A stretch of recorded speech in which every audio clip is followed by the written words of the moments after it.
E a gente está iniciando hoje essa maratona de lives, né? Para quem está acompanhando a gente aí no feed, no Instagram. Junho é o mês de utilização da endometriose. E aí, às vezes, ao vivo, tem isso, né? Só esperar o chefe pegar o celular de volta. Caiu aqui. Foi. Ao vivo é isso, gente. Não, nem não. Isso mesmo. Então, enquanto o chefe pega aí o celular, a gente vai lembrando a vocês que a nossa live de hoje ela é especial do mês de conscientização da infertilidade. A gente vai ter uma maratona de live até o final agora de junho, um tema por dia. E a gente vai começar hoje com um evangelista, né? Falando por que o tema foi bem provocativo que eu coloquei para você, né? Por que falar sobre a conscientização da endometriose? Enquanto o chefe ajeita aí, eu queria pedir para vocês clicarem aqui nesse aviãozinho, bem aqui embaixo, compartilhar essa live com os amigos, com alguém que é tentante, que você sabe que está aí nessa jornada. Então, compartilha para a pessoa poder acompanhar aqui com a gente esse momento hoje, né? Compartilha com seu companheiro, com a sua companheira, com quem está dividindo essa jornada com você. Chama para mais gente assistir e acompanhar aqui com a gente ao vivo. Então, doutor, vamos começar. Por que a gente precisa de uma vez para falar sobre a infertilidade? Ainda tem muito tabu sobre esse tema? Eu acho que existiriam vários motivos que eu poderia te colocar aqui, por que a gente tem que ter um mês para isso. E eu talvez não comece nem pelo tabu, não. Até porque eu acho que o tabu ele vem sendo quebrado durante todos esses anos. Eu já tenho 27 anos que eu sou formado. Desses 27 anos, eu acho que uns 23 dedicados à infertilidade. E eu já vi muitas mudanças em relação aos tabus. Eu sou de um tempo que só quem ia para a consulta era a mulher. E hoje eu posso dizer que mais de 90% das consultas está o casal. Isso é um grande avanço, isso é uma quebra de tabu muito forte. Sou de um tempo que pouco se queria falar quando a criança era oriunda de uma fertilização in vitro, como se isso pudesse denotar alguma deficiência, como se isso pudesse denotar que o homem não podia ser tão masculino. Eu sou desse tempo ainda, então muitos tabus eu vi, presenciei serem quebrados. Mas o mês, para a gente falar, um mês exclusivo para a gente falar de infertilidade, e aí eu queria, até antes de mais nada, te parabenizar por conta dessas lives, a ideia dessas lives, assim, trazer uma informação mais correta, uma informação mais transparente, mais ética possível. Por quê? Porque é uma doença que afeta 15% a 20% dos casais em idade reprodutiva. E aí, quando a gente fala em 15% dos casais em idade reprodutiva, a gente está falando de muita gente, mas é muita gente mesmo. Talvez a gente esteja falando de 10 milhões de pessoas, 10 milhões de casais, que se eu multiplicar por 2, eu estou falando de 20 milhões. Então, é uma doença muito prevalente. Ela é muito prevalente. 1 em cada 6 1 em cada 7 casais terão problemas. Daí porque muitas vezes as próprias tentantes, né, quando começam a entrar nesse mundo, doutor, quando eu me deparei que eu não conseguia, depois eu já sabia que uma amiga também não conseguia, e que aquela pessoa, outra, minha prima distante não conseguia, porque é isso mesmo, então eu preciso de um mês para falar disso. Por quê? Porque ao se falar disso, existem algumas formas, algumas maneiras que você pode prevenir a infertilidade. Não é só falar por falar. Falar por falar, a gente fala. Mas é falar porque a gente pode, digamos, prevenir essa doença. O que a gente falou tanto nos últimos meses? O que é informação? O que é a mídia? O que o jornalismo? O que os blogs? Do que se mais falou? Se falou do Covid. Da forma como você pode evitar o Covid. Né? Então tem que se falar disso por conta de levar essa informação a mais transparente, a melhor possível para os pacientes, porque é uma doença que afeta vários setores. Ela afeta desde a dor física, e sempre será uma dor forte, por exemplo, pacientes com endometriose, existe um link muito forte em endometriose e infertilidade, mas ela afeta principalmente a alma, poxa. Né? Eu digo muito assim, são coisas muito simples, mas vamos lá, passa a mão no teu cabelo aí. Pode passar, vai, como mulher gosta disso. Vai, passou a mão no cabelo. Pronto, passou de novo, né? Pronto, a gente faz muito isso, né? Imagina que agora tu não consegue mais fazer. Para pensar. Um AVC e agora tu não consegue mais apenas fazer esse simples gesto. Dói, né? Dói a gente perder esse movimento, né? A infertilidade causa esse tipo de dor, sabe? Porque você olha para o mundo e o mundo engravida. Claro, 85% engravida. Então o mundo engravida. E é uma doença que causa muita dor porque funciona assim. Quando você começa a querer entrar nesse mundo de querer engravidar, o que acontece com as pessoas ao redor? Elas estão ficando grávidas. E aí a gente se machuca mais ainda com isso, né? Você até vai se isolando um pouco dessas pessoas que engravidam, você já não... aquela notícia da prima que engravidou, você já não tem a mesma alegria, ou você tenta manter, mas não consegue, porque dói a alma da gente. Então a gente tem que falar disso sim, tem que falar de fertilidade de forma clara, tem que falar no bar, tem que falar na faculdade, tem que falar na live, tem que falar no consultório, tem que falar de fertilidade, para a gente tentar não vivenciá-la. É nesse sentido que eu acho muito importante essa investigação. Reportando essa questão assim da gravidez, não é nada demais, ó. Tem uma hora que a gente vai para os 15 anos. Quem aqui não foi para a festa de 15 anos? Um monte de gente aqui foi para a festa de 15 anos. Tem uma outra hora que a gente vai para as festas de formatura. Verdade. Tem outra hora que a gente vai para as festas de casamento. Tem outra hora que a gente vai para os aniversários de um ano. Eu já estou mais até para os velórios. Já estou mais na frente.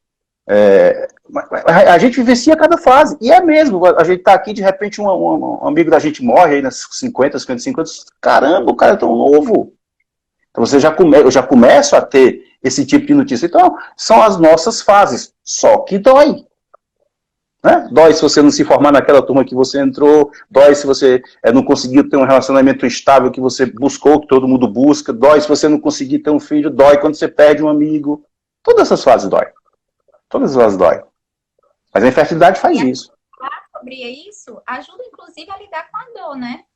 Porque se a gente não fala, se a gente isola, acha que aquilo ali só é com a gente, né? É muito mais difícil a gente conseguir lidar quando a gente entende que é um processo, como você estava dizendo aí, 1 em cada 5, né? 1 em cada 6, né? Em cada 6 a 6. 15 a 20%, 1 em cada 5, por aí. É muita gente. É muita gente. E assim, recentemente eu estava... Até talvez eu vá gostar de fazer uma live. Eu estou gostando mais de fazer live, né? Eu acho que foi no começo do ano passado que eu te prometi uma live por mês, né? Acho que eu não fiz nem 2. Fiz 1,5. Mas agora eu estou gostando um pouco mais.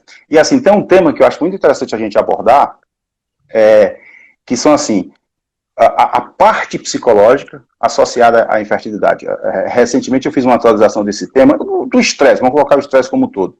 Mas assim, alguns dados de alguns trabalhos, eles são realmente preocupantes. Dados de vários trabalhos, em torno de 50% dos casais, um ou outro manifesta sintomas depressivos ou sintomas de ansiedade. 50%.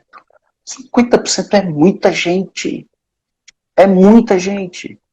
Existiu uma série, isso é um trabalho norte-americano, onde 9,6 de um dos casais manifestava ideação suicida. Olha como é importante falar disso.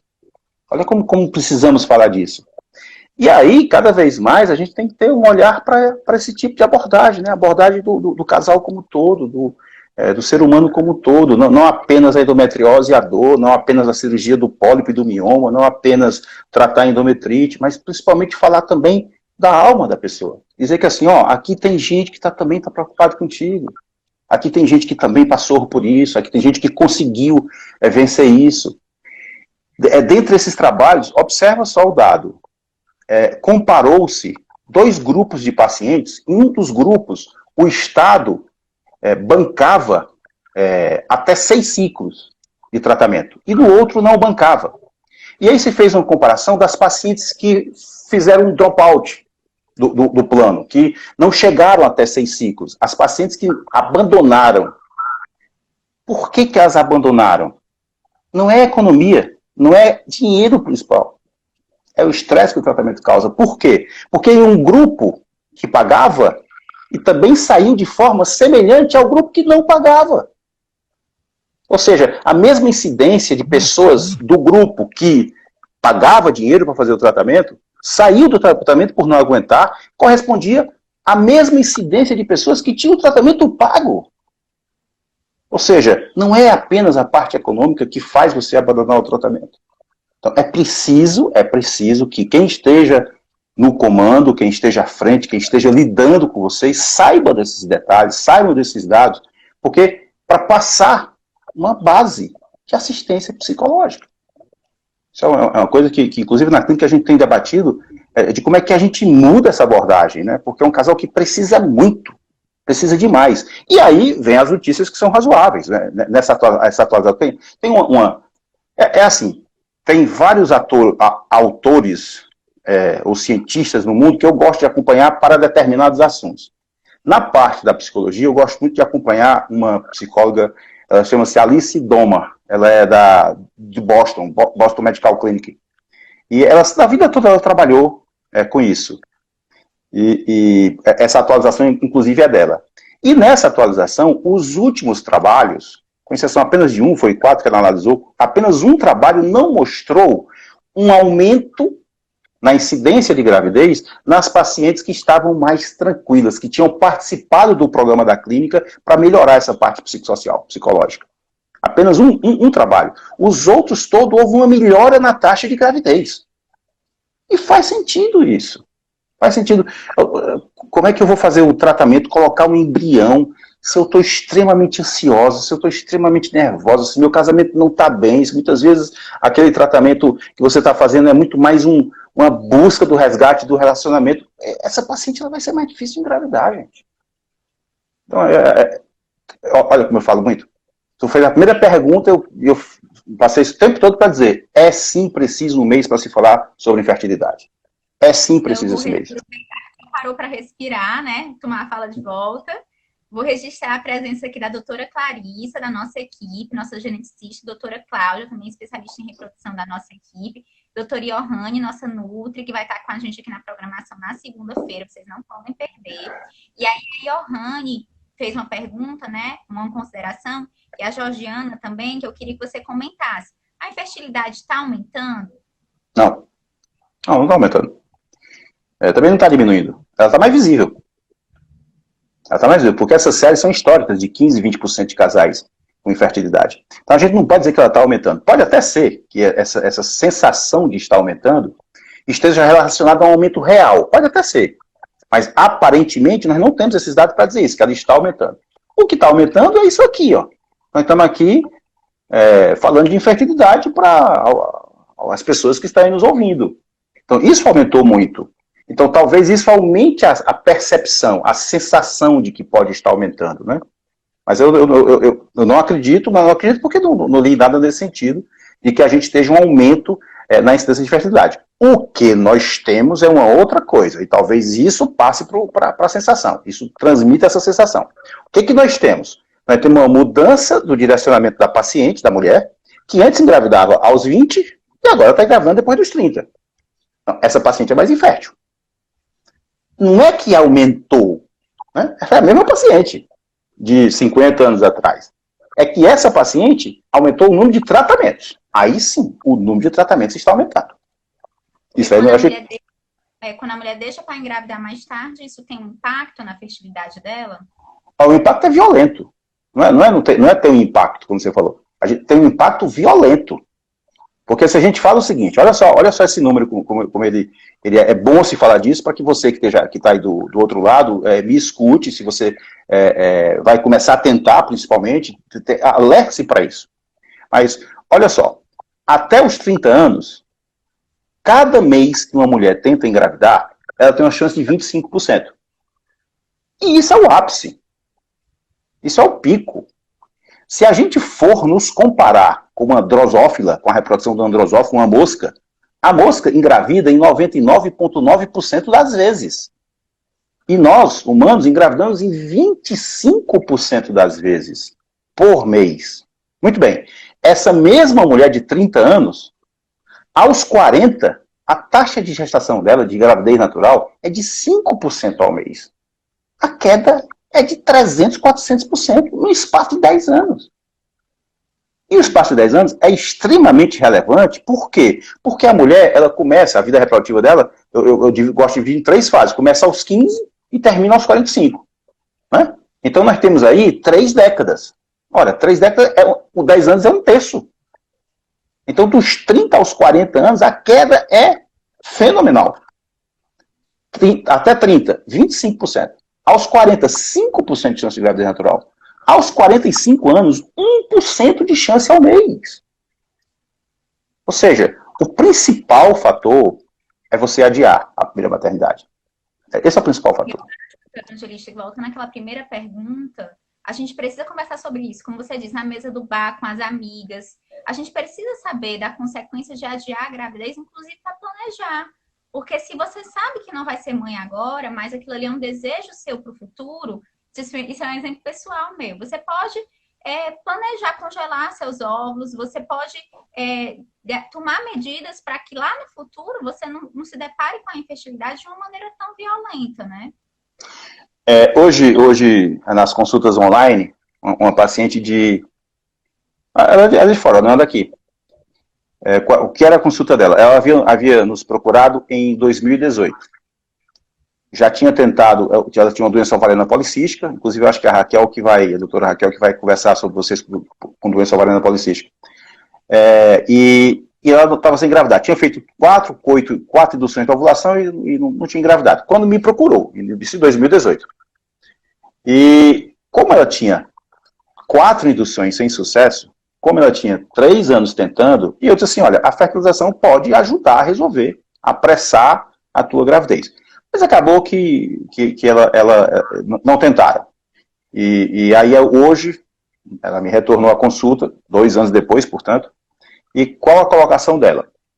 Eu tenho 34 anos e meio agora, 34 anos, 6 meses e alguns dias, e eu estou separada.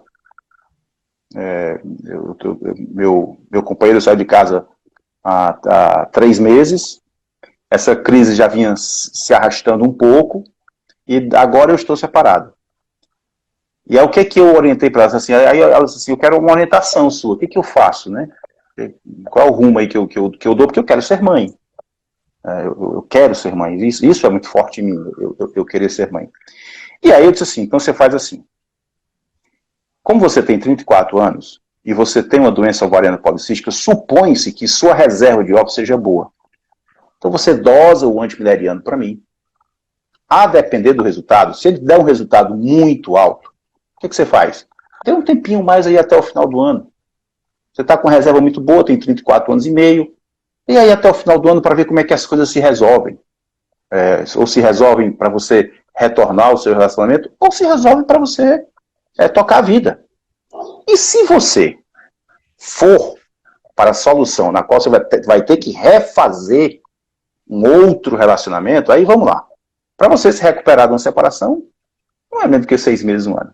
Há um desgaste emocional, há um enclausuramento, há um luto para ser vivenciado, há toda uma estrutura que se desfez, que você se depara com uma nova realidade.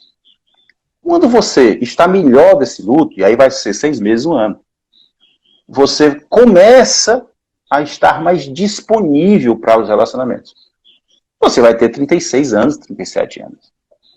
E um relacionamento, não é assim da noite para o dia que ele se faz, um novo relacionamento. E muitas vezes, um vai e não dá certo, até vir outro e não dá certo. Então, você está num período da vida crítico para eu falar o seguinte, se até o final do ano, se sua reserva for boa, se até o final do ano você não consegue ajustar o seu relacionamento atual, congele os óvulos. Congele os óvulos.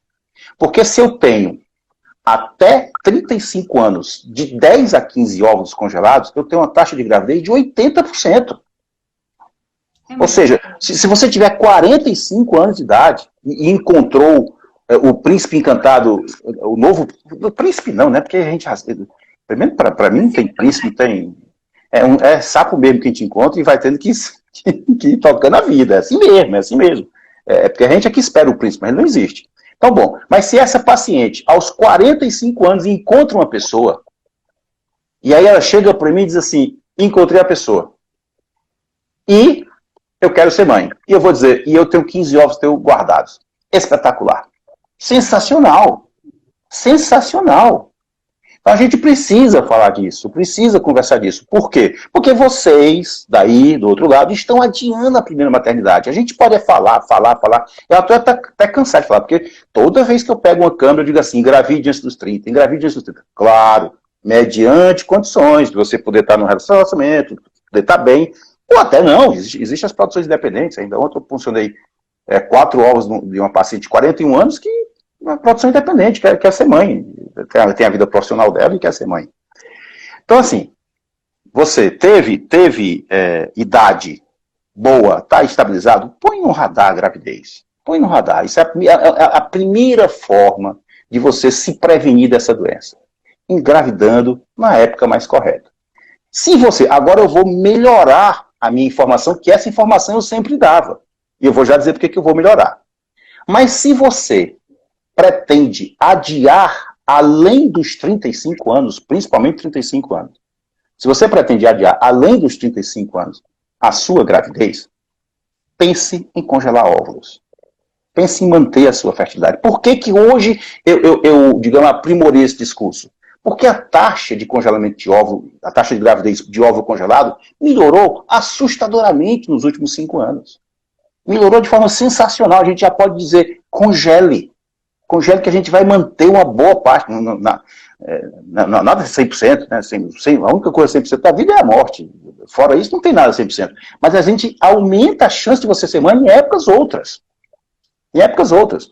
Então eu diria, hoje em dia, isso. Não vai engravidar agora? É verdade isso mesmo, mulher? Tu tem certeza? Tenho, não vou... Então pensa se tu tem mais de 35 anos de congelar teus ovos. Mas se tu tem menos de 35, vê a tua reserva. Faz a dosagem do antipinariano. Se a reserva está boa, acompanha ela anualmente, ela vai cair. Para você saber o melhor momento de poder se programar em relação a fazer um congelamento de óvulos. Ou seja, toma a decisão, mas toma ela de forma responsável. Toma ela de forma que você seja... Como é essa palavra aí que hoje se fala tanto, hein? Esteja apoderada da situação. É isso mesmo, apodere-se da sua situação, ela é sua, ela te pertence. Por mais que a gente tenha assim, o sonho da maternidade é belíssimo, ele faz parte do nosso pensar, do nosso caminhar, da nossa evolução. É normal que a gente queira ser mãe, é normal que a gente queira ser pai. Então, apodere-se desse fato. Ele deve pertencer a você, é você que deve planejar isso. Como é que você planeja? Com dado científico, com dado técnico. É dessa forma que você planeja. Então, só aqui a gente está falando, ainda na primeira pergunta ou na segunda? Na segunda, né? A gente está falando de formas de você prevenir esta doença. Agora eu queria que o senhor definisse para a gente o que é a infertilidade. Essa pergunta clichê com resposta também clichê, né? Porque assim, vamos lá. Se você tem até 35 anos de idade, você tem 1 ano para tentar engravidar. Perfeito. Ok. Se você não engravidou depois de 1 ano, você procura na tua cidade um serviço para poder te orientar melhor. Se você tem entre 35 e 40, você só tem 6 meses, porque já cai bastante a fertilidade desse período. E se você tem maior ou igual a 40, você já busca uma avaliação. Já não espera mais nada. Muito bem. Só que a gente tem que ponderar o que está falando. Por exemplo, eu tenho uma paciente eu estou dizendo que eu tenho assim, né? Eu tenho uma paciente de 27 anos que menstrua 1 vez por ano. Essa paciente não tem nada que esperar 1 ano para tentar engravidar. Ela está sem ovular. Ela precisa ser tratada agora. Uma paciente que tem 30 anos e que já fez 2 cirurgias de miomas. A possibilidade dessa paciente ter um problema na trompa por aderência é grande. Então, eu não preciso esperar tanto tempo. Eu posso fazer uma avaliação pontual, ver se a trompa dela está normal, uma paciente como essa. Uma paciente que tem 30 anos, mas morre de dor. Toda vez que menstrua, eu quero ir para o hospital, eu quero tomar um remédio na veia, porque eu não consigo. A possibilidade de ter endometriose é muito alta. Investiga se tu tem endometriose, até por conta da investigação da tua dor. Se tu tem mais de 30 anos, investiga a tua reserva. Não investiga, vê como é que ela está. Ou seja, eu temporalizei o que você me perguntou, repetindo até 35 anos, um ano, até 35 anos, um ano de tentativa, de 35 a 39, a 38 anos, melhor, 6 meses, 39 em diante, investiga logo. Tá? Isso está de forma temporal, né? Mas você precisa estar atento para esses outros fatos que eu estou falando. Se você tem algum... Isso, que são casos muito comuns. Uma das pacientes de hoje, 32 anos, tinha feito uma cirurgia bariátrica, e ela começou a tentar em dezembro. Eu disse, mas mulher, começou a tentar em dezembro, tem 32 anos, agora não tem nem um ano ainda, tem calma. Ela disse, não, doutor, mas espera aí. O meu companheiro, ela é muito alerta, essa paciente. O meu companheiro, ele usou, como é? A gente chama de bomba, mas não, anabolizante. Usou anabolizante dos 25 até os 32. E ele tem 35 atualmente. Então está 3 anos sem usar. Ele. Então muda. Investiga logo, pelo menos faz um espermograma desse casal. Mínimo um espermograma. Por quê? Porque a história desse casal está me dizendo o seguinte, não aguarda um ano. Ela tem 32 anos, portanto ela tem menos que 35. E ela se antecipou, nem sei se ela sabia dessa questão masculina, mas ela estava certa. Porque o marido tinha tomado anabolizante. Então, assim, é compor o cenário para buscar o bom senso.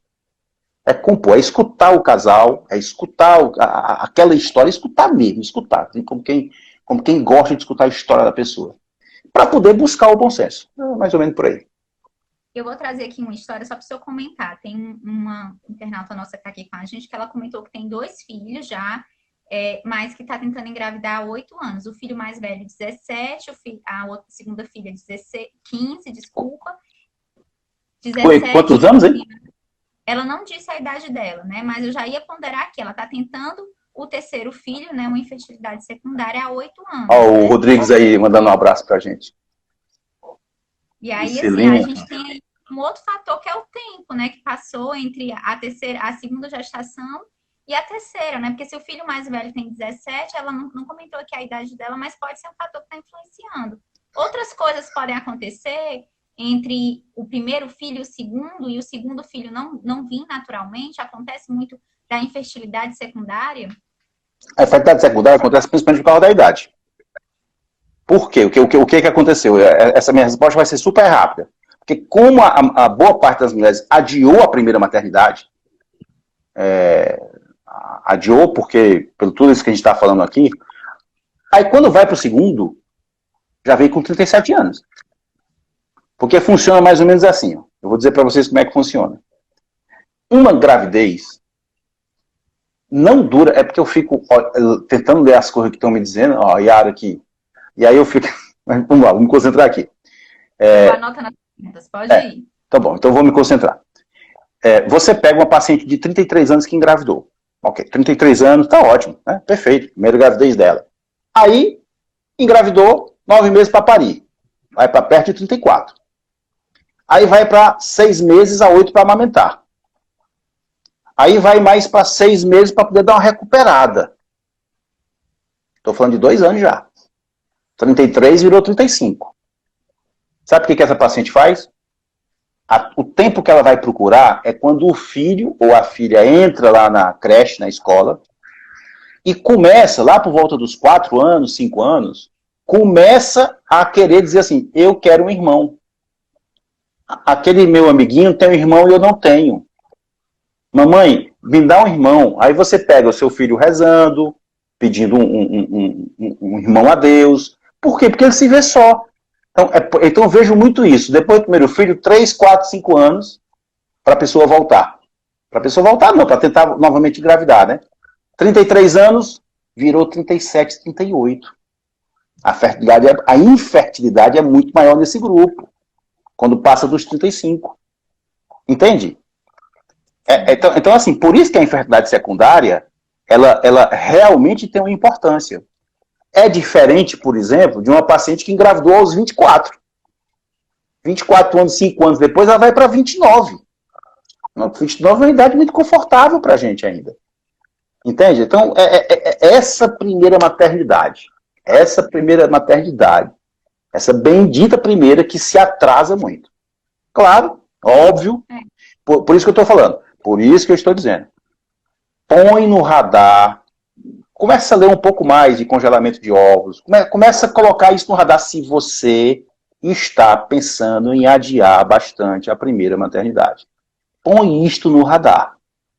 Põe no radar, Ediane, oi criancinha, põe no radar o fato de você ter cuidado da sua reserva. É você, mulher. Por quê? Olha a diferença. Olha como isso é assim, dá até raiva quando eu falo. A mulher nasce, ela tem 2 milhões de óvulos. 2 milhões. Depois acabou. Ela não vai nunca mais criar umzinho só. É 2 milhões e não tem mais negociação. Muito bem. Aí o que se faz? Ela começa a consumir os ovos dela na infância. Na infância e na pré-adolescência. Mas ela não consome devagar, não. Ela consome forte.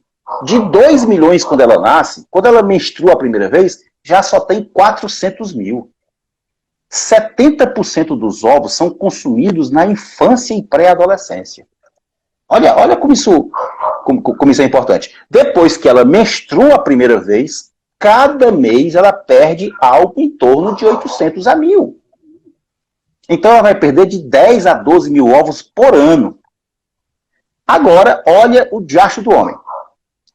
Uma ejaculação, em média, no mundo, tem 30 milhões de espermatozoides. Olha a covardia. 30 milhões em uma ejaculação.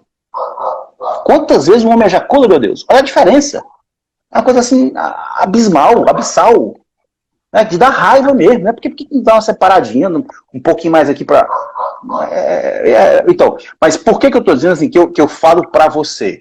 Por que eu digo isso? Por que você tem que se apoderar da sua reserva? Por conta da fisiologia. Não tem como eu brigar com isso. Não tem como eu lutar contra isso. Como é que a gente vai fazer? Não tem como a gente... Eu tenho que me adequar a ela. Então apodere-se sim da sua reserva ovariana. Saiba quanto ela está. Cuide disso. Cuide disso, porque isso é o que é o ponto mais crucial para você se livrar no futuro de uma doença tão chata, que tanto incomoda a nossa parte psicológica quanto é a infertilidade. Doutor, a gente tem que correr, porque só está faltando 20 minutinhos. E tem, assim, 6 perguntas aqui do chat. Não sei, não vai dar atenção. Vamos correr. Idade do homem influencia algo? O que do homem? A idade. Influencia. Pelo menos uma coisinha agora para dar uma equilibrada. Porque assim, a gente achava que a gente era o rei durante a vida toda, né? Que a gente engravidava da vida toda e bem. E é fato que engravida. É fato. No entanto, hoje está muito mais comprovado que o homem com mais de 50 anos, principalmente mais de 50 anos, o sêmen dele tem uma qualidade pior. Começa a engravidar menos também por causa do sêmen. Só que observa, é aos 50 anos em diante. E é uma queda que não é tão importante. Como é que você compara e visualiza bem isso? Compara uma mulher de 50 anos com uma homem de 50. Como é que a mulher de 50 engravida? Só vai ser com banco de ovos. Ou então se ela guardou ovos no passado. Olha a importância. Então se ela tem lá os 15, 20 ovos guardados dela, aí sim ela tem, digamos assim, uma maior equidade na chance de gravidez. Mas uma mulher de 50, ela não engravida, se não for com ovos doados ou ovos guardados há muito tempo, em relação a um homem que engravida aos 50 anos, aos 60. Mas sim, há hoje uma importância da idade masculina, ainda não é tão relevante, mas é sim uma importância que a gente dá mais em relação à chance de gravidez. Idade é considerado de risco a partir de que idade a gravidez? Como é que é? Gravidez a idade é um fator de risco para a gravidez a partir de que idade? Isso aí é uma pergunta que tem que ser bem elaborada a resposta, né? Se você pegar uma paciente de 28 anos com insuficiência renal crônica e uma pressão arterial elevada, essa paciente ela pode ser de muito mais risco do que o de 40 anos, que tem um IMC de 23, que se alimenta adequadamente, são pacientes distintas, no qual a idade tem importância, mas de uma forma trocada. Então, assim, a princípio a gente fala o seguinte, a melhor gravidez é até os 30. Até os 40 é uma gravidez razoável, acima dos 40 ela pode ter mais risco. Risco principalmente da pressão subir e de ter diabetes. Essa é a principal, são as principais. Mas tem uma que é o aborto.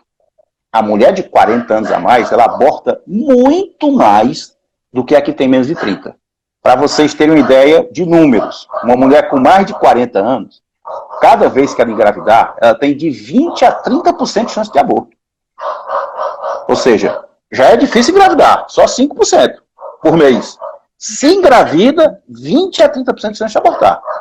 Eu pego uma paciente com menos de 30, 8% a chance de aborto.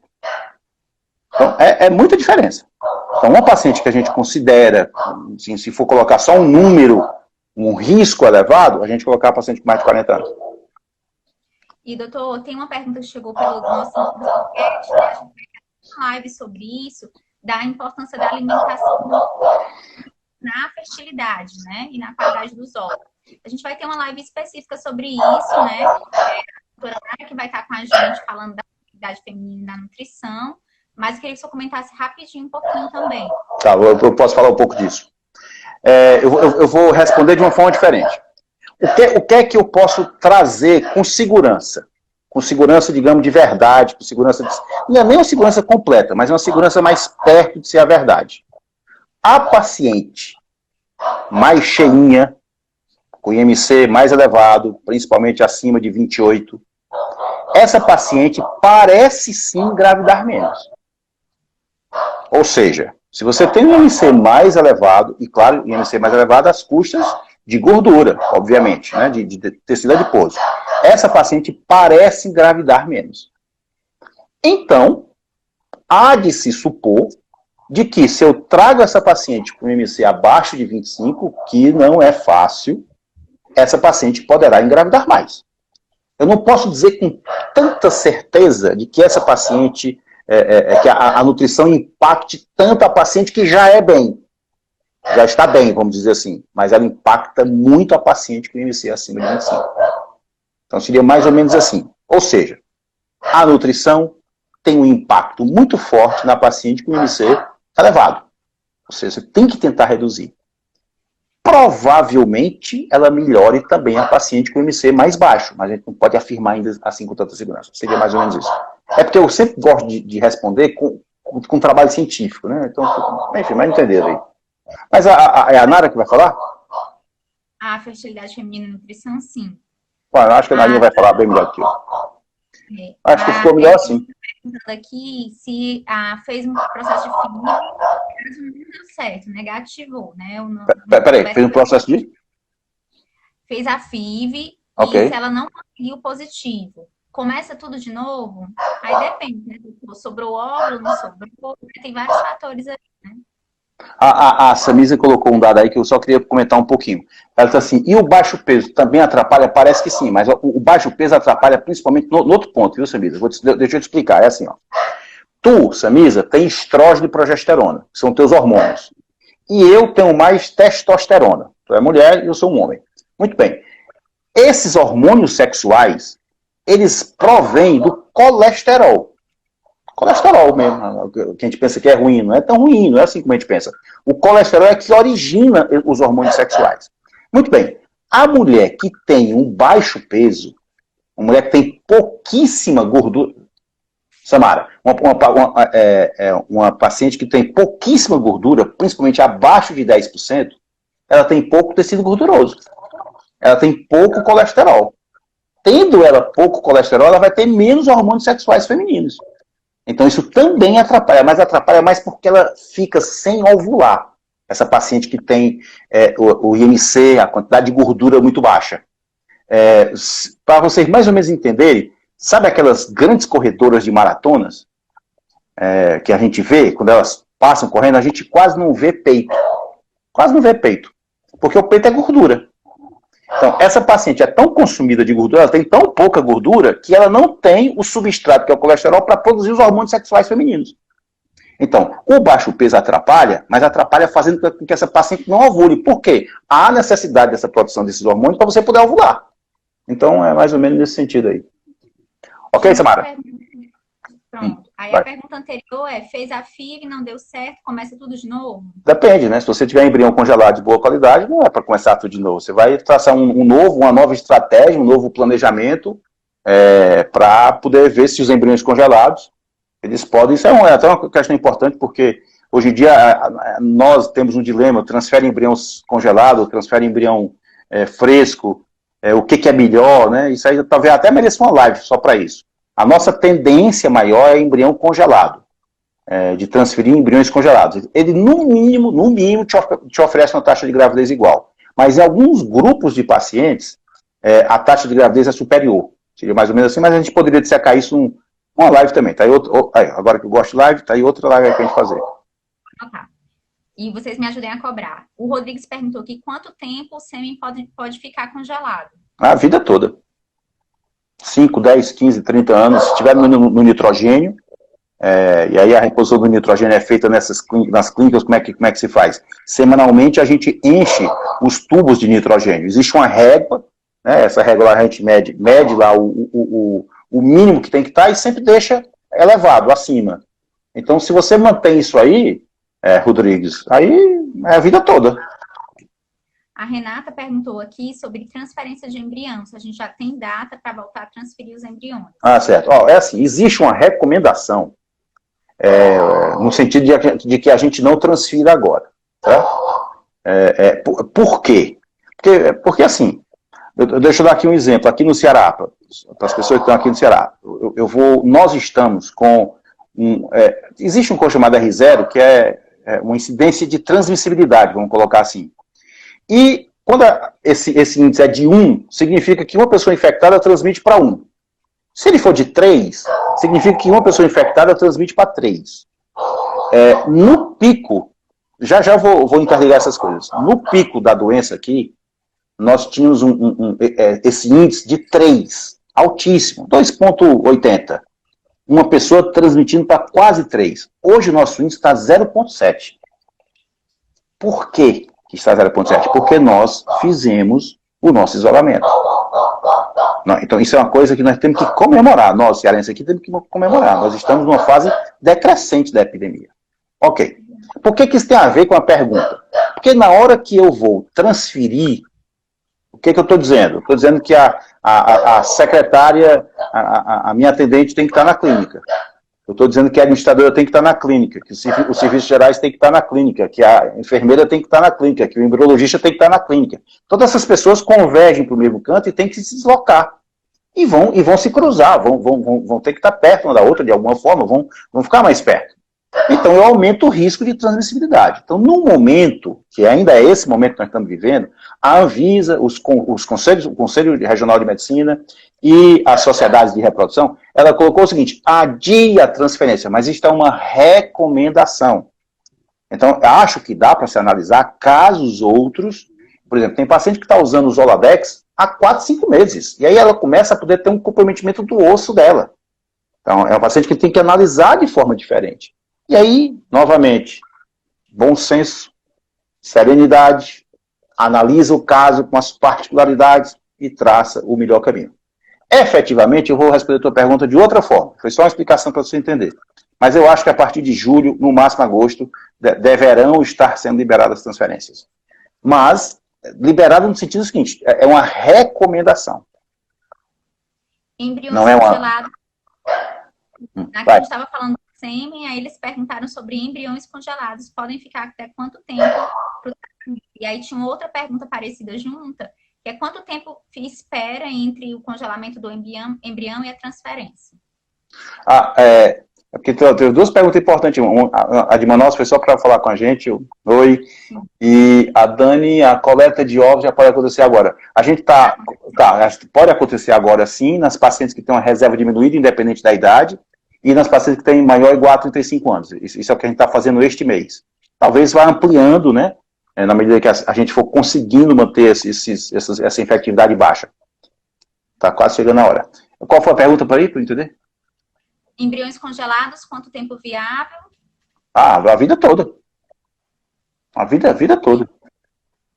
E você congela os embriões para transferir no ciclo seguinte? Normalmente no ciclo seguinte, mas aí eu vou avaliar, tem endometriose, tem adenomiose, tem qual é a gravidade dessa doença, porque às vezes requer um tratamento de 2, 3 meses para se fazer uma adenomiose extensa, às vezes eu preciso de uns 3 meses para poder preparar aquele outro, porque assim, não, eu tenho um embrião aqui super saudável, biopsiado, geneticamente normalíssimo, ok, tá lá o embrião.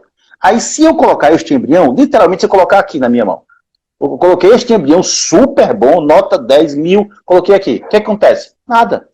Esse embrião morre. Então, uma vez que eu tenho um embrião super saudável, eu tenho que perguntar o seguinte, aonde é que eu vou colocar? Como é que está esse local? Esse local tem alguma doença? Esse local tem alguma infecção? É fácil colocar esse embrião lá dentro? Ou é difícil para eu conseguir colocar? Ou seja, eu tenho que me preocupar com a outra parte. Então, às vezes, dá para se fazer isso no mês seguinte. Às vezes, você precisa fazer ajustes, e aí são mais 2 ou 3 meses. Ó, tá aqui uma garotinha aí, a Ruivinha, lá bem de longe. 4 meses no tratamento. 4 meses, mas, felizmente, ela pode falar aí o resultado. E aí, doutor, minhas 2 últimas perguntas, né? Mas a gente. Nesse mês de conscientização, pessoas Mas tu fala, às vezes eu não entendo. Repete aí.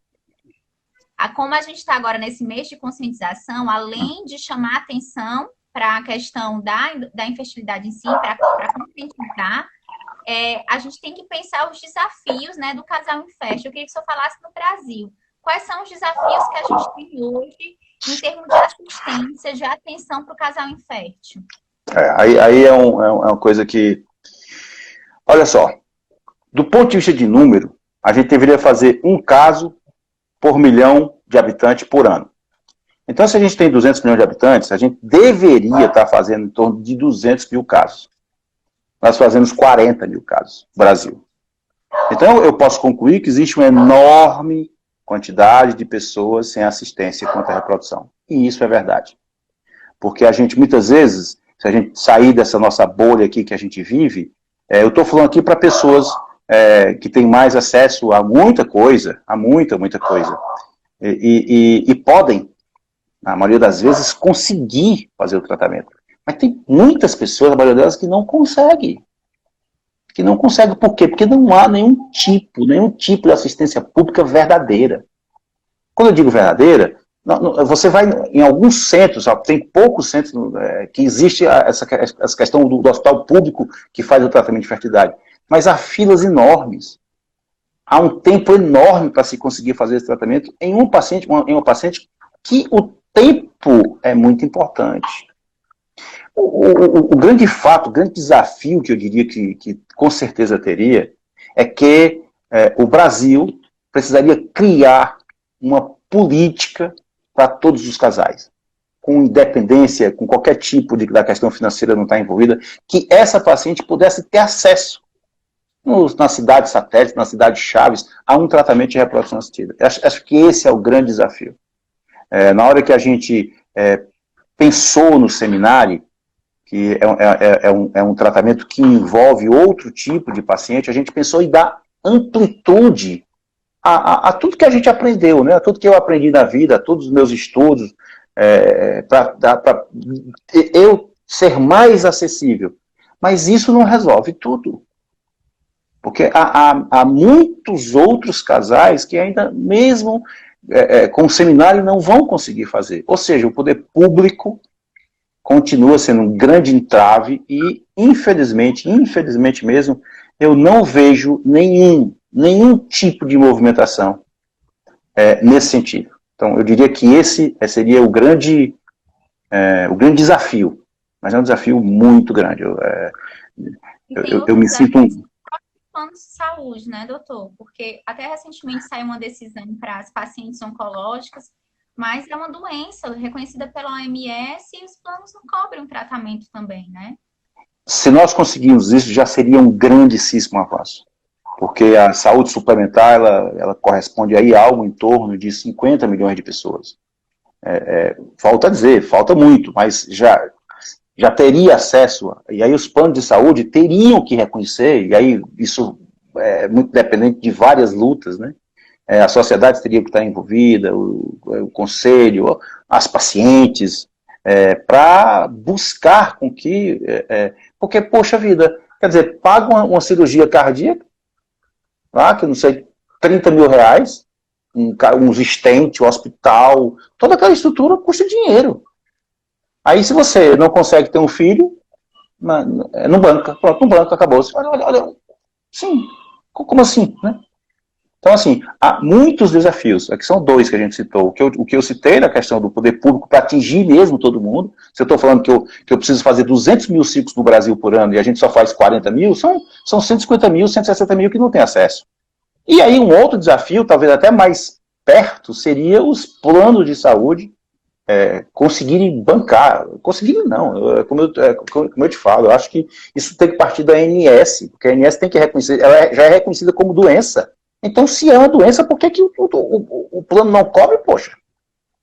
Ajeita o meu coração, ajeita o braço que eu quebrei e o filho que eu quero ter não ajeita. Né? Enfim, mas esses são os grandes desafios. E aí, para a gente encerrar, antes que o Instagram nos derrube, eu queria que o senhor deixasse uma mensagem final para todo mundo aí que está nessa jornada, que está tentando ainda, né, para os casais que estão enfrentando a infertilidade. Qual é a mensagem que o senhor pode deixar aqui para a gente encerrar a live? Se eu fosse hoje escolher uma mensagem, eu escolheria para você que talvez não seja tentante ainda. Você seria a primeira paciente que eu queria me dirigir. Eu queria que você empoderasse de forma verdadeira da sua reserva, que você fosse atrás disso, que você buscasse isso, que você entendesse que isso tem importância, principalmente se você tem mais de 30 anos, e principalmente se você está querendo adiar a sua primeira maternidade. É muito importante que você tente prevenir-se, como eu falei. Não é falar de infertilidade, é falar de como não ser infértil. É um mês para a gente tentar explicar como que você não se torna uma paciente infértil. Para as pacientes inférteis que estão nessa busca, mais do que nunca vocês sabem, agora que entraram nela, as novas que entraram, as que já estão há bastante tempo, vocês sabem que é uma luta grandiosa. Hoje, uma das pacientes que eu atendi, comigo foi feita apenas uma transferência, mas para trás ela tinha feito 8. São 9 transferências sem sucesso. Mas eu disse para ela, é nessas maiores lutas que estarão as mais doces vitórias. Então, se você está da primeira tentativa à 10ª, mantenha-se firme. Ajeita o juízo, entende que ele é complicado mesmo, trata-se na medida do possível, com yoga, com meditação, com conversa em grupos de WhatsApp, com psicologia. Mantenha a firmeza, porque muitas das vezes o que te derruba é o nosso próprio espírito, que tem medo de enfrentar, que tem medo do teste negativo. Vamos enfrentar. Vamos enfrentar, sabe por quê? A gente não vai esquecer. A gente não vai esquecer. Muitas vezes eu digo, é muito mais difícil a decisão de olhar no espelho e falar assim, eu desisto de ser mãe. Nossa, gente, isso aqui é muito difícil. É muito difícil a gente falar isso. Não é fácil você olhar no espelho, olhar para dentro da sua alma e dizer, eu vou desistir. Então, para paciente que é tentante, firme na luta. Firme na luta. Muda a estratégia, muda o jogo, muda o remédio, firme na luta. Essas seriam as minhas mensagens para esses 2 grupos de pacientes. E vamos manter a fé, né? Amanhã a gente...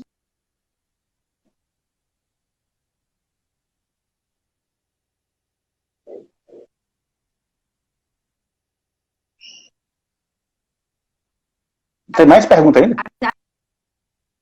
A gente amanhã, nosso andrologista, tá certo? Estaremos aqui às 5 da tarde. Compartilha, convida os amigos, marca, que a gente quer vocês com a gente aqui amanhã também, tá certo? Obrigada, doutor Evangelista. Anotei aqui seus 2 temas. Mês que vem ele cobre de novo, viu? Não, eu tava brincando. Chega de live. Tchau, abraço, beijo em todas. Cuidem-se, vamos em frente. Tchau, tchau.